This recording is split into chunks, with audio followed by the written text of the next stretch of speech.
పాతకాలం నాటి చింతకాయ చారుకు కావలసినవి చింతకాయలను ఉడకబెట్టి ఇలా వీడియోలో చూపించిన విధంగా జ్యూస్లా చేసుకోవాలి. తరువాత పొయ్యి మీద బాండీ పెట్టి అందులో ఆయిల్ వేసుకొని కచ్చాబిచ్చాగా చేసుకున్న ఉల్లిపాయ పచ్చిమిర్చిని ఇలా ముక్కలుగా చేసుకొని వీడియోలో చూపించిన విధంగా కలుపుకోవాలి. తరువాత అందులో ఉప్పు, పసుపు, కారం వేసుకొని ఇలా వీడియోలో చూపించిన విధంగా కలుపుకోవాలి.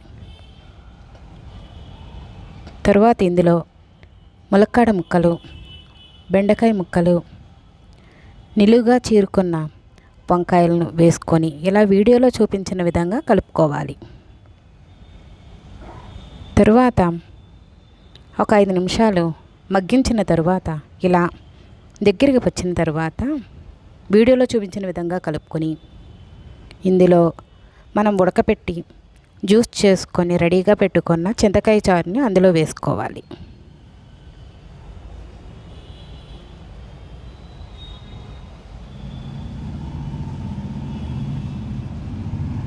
తరువాత ఇలా వీడియోలో చూపించిన విధంగా కలుపుకోవాలి.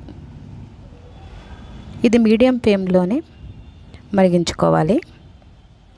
తరువాత ఇలా వీడియోలో చూపించిన మాదిరిగా కలుపుతూ దగ్గరకు వచ్చేంత వరకు ఉడికించుకోవాలి. నాన్ వెజ్ తినేవాళ్ళు ఉంటే ఇందులో మెత్తళ్ళు కానీ ఎండు రొయ్యలను కానీ వేసుకోవచ్చు. ఇలా దగ్గరికి పడిన తర్వాత